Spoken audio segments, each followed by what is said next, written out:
Olá, meu nome é Júlio. Meu grupo vai falar sobre o Lab 6, que é a utilização de indicadores. Os objetivos é utilizar os indicadores analógicos ou digitais para aplicar em medições genéricas cuja entrada seja em tensão ou corrente. Os materiais e equipamentos utilizados foi um amperímetro digital com escala de 2 mA, um voltímetro digital com escala de 200 mV, um componente Intersil 7107, 4 displays de 7 segmentos, resistores adversos. Aí na parte da fundamentação teórica eu vou falar sobre os indicadores analógicos. Eles são sistemas destinados à medição de grandezas elétricas como tensões, correntes alternada ou contínua e frequência. Pode ser montados em painéis ou outros equipamentos, garantindo precisão e confiança nas medições. A família dos produtos dos indicadores analógicos ela é composta por amperímetros, voltímetros e frequencímetros. E um exemplo da sua utilização é no monitoramento de geradores em plantas de energia de emergência. Opa, eu sou o Jean, eu vou falar um pouco sobre as grandezas elétricas. As grandezas fundamentais são tensão, corrente, resistência e potência elétrica. Essas grandezas sempre estão presentes em qualquer circuito elétrico e não podem ser dissociadas. Vou falar um pouco sobre elas. A tensão é uma diferença de potencial entre dois pontos. E a tensão também pode ser explicada como a quantidade de energia gerada para movimentar uma carga elétrica. Corrente é um fenômeno físico em que os portadores de carga elétrica, como elétrons, são conduzidos pelo interior de algum material em razão de aplicação ou de alguma diferença de potencial. A resistência é a capacidade de um corpo qualquer em se opor à passagem de corrente, mesmo quando existe uma diferença de potencial. Seu cálculo é dado pela primeira lei de Ohm e segundo o Sistema Internacional de Unidades. Potência é a medida da quantidade de energia elétrica fornecida ou consumida por um circuito elétrico. Pode ser calculada por meio de grandezas como tensão, corrente e resistente. Sua única medida é o watt. Vou falar sobre os conversores AD. Um conversor AD, ele transforma um sinal analógico contínuo num sinal amostrado discreto no tempo, quantizado dentro de um número finito de valores inteiros. E ele é determinado pela resolução característica do conversor em bits, 8, 10, 12, etc. Aí, nós temos como um exemplo de conversores AD, um conversor de 8 bits, o sinal de entrada é transformado em amostras com os valores entre 0 e 255. Vou falar também sobre os instrumentos analógicos. Os instrumentos analógicos, eles são definidos como instrumento do qual a saída é a função contínua do tempo. E esses instrumentos têm uma relação constante à entrada. A quantidade, a quantidade física, como tensão, corrente e energia, são medidas através dos instrumentos analógicos. A maior parte desses instrumentos, ela usa ponteiro ou disco para indicar a magnitude e a quantidade medida.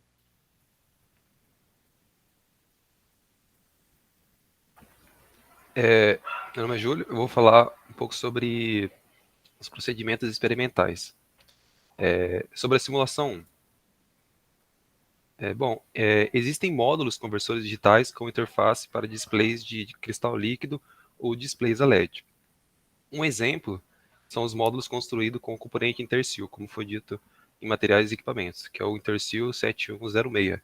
Bom, com esse componente é possível escolher uma escala de entrada e a consequente utilização de um display de 3 meios dígitos.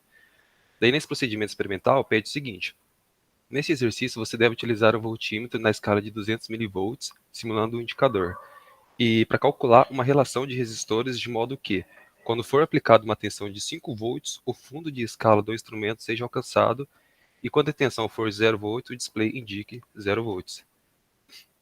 Bom, então, como vocês podem ver aqui nessa simulação,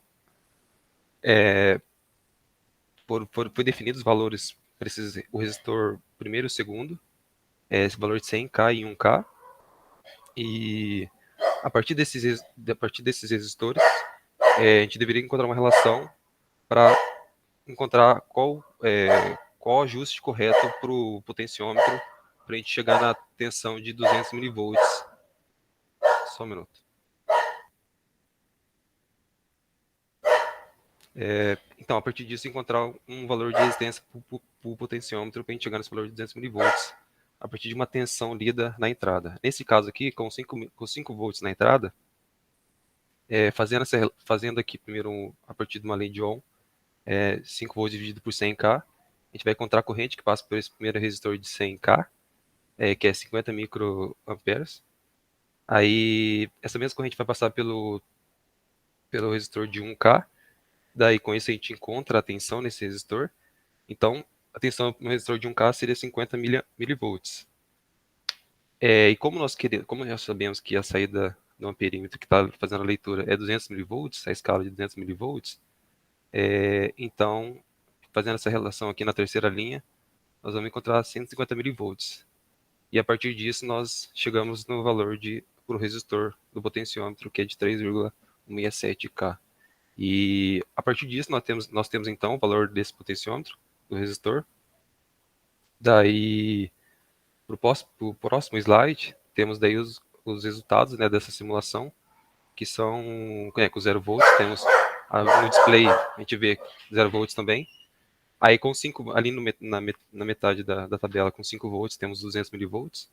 Aí com 1 volt, 40 milivolts, a gente só vai lendo valores diferentes, né? 2 volts, 80 milivolts e assim por diante.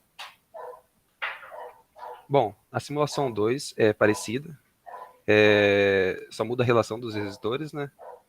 Temos ali um amperímetro digital na escala de 2 miliamperes. E daí temos que fazer essa relação dos resistores. Aí feita a relação dos resistores, a partir da simulação, no próximo slide. Daí, o potenciômetro, eu vou chegar na relação de 11,5 amperes por, 11,5 ohms por resistor, valor de resistência para esse potenciômetro.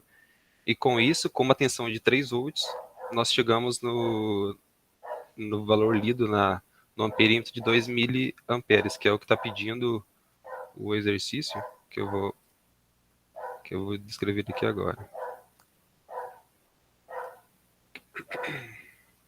E diz assim: os indicadores utilizados para medir a tensão são os mesmos utilizados para a corrente. Foi o que eu tinha dito agora mesmo. A estrutura do medidor é que muda. Bom, para simular um instrumento analógico, você pode ajustar o amperímetro para a escala de 2 miliamperes, a fim de implementar um novo instrumento baseado na escala de 2 miliamperes. Aí pede, a partir disso, que calcule o valor de resistência a ser colocado em paralelo com o instrumento, considerando a resistência do amperímetro nula, e utilize um resistor variável para o ajuste do fundo de escala, que é o potenciômetro que eu utilizei na simulação. E depois disso, faça uma tabela de calibração do valor de corrente, do valor lido no display. Alternativamente, você pode também utilizar um miliamperímetro em seu laboratório, definindo novos valores. Então, a tabela, como vocês podem ver, com os valores lidos de corrente, temos no display valores correspondentes na escala para 0 ampere no display, de 1 ampere para 70 miliamperes, de 2 amperes para 140 miliamperes e assim por diante.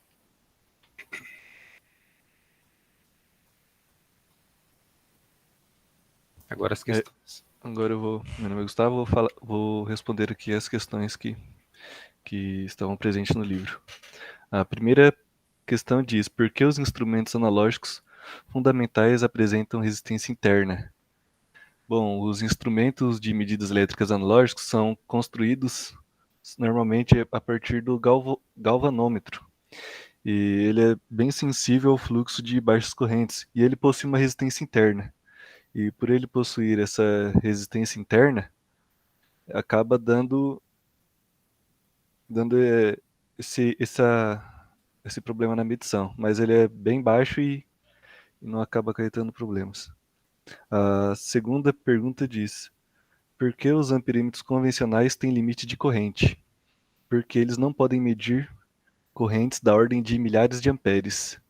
É que os galvanômetros têm um limite de corrente máxima, que quando ultrapassado, eles danificam os aparelhos e os tornam inutilizáveis. A alternativa C, a questão C, ela pergunta por que os voltímetros convencionais não medem tensões na ordem de milhares de volts. Porque como a resistência do voltímetro não é infinita, o voltímetro drena uma parte da corrente que passaria pelo elemento. Logo, a resistência interna do voltímetro deveria ser muito alta para que essa tal tensão pudesse ser medida, que no caso seria uma resistência infinita, por exemplo, que não existe. E a questão D, ela diz, né, estude os datasheets do 7106 e do 7107 e descreva quais são as principais diferenças entre esses componentes.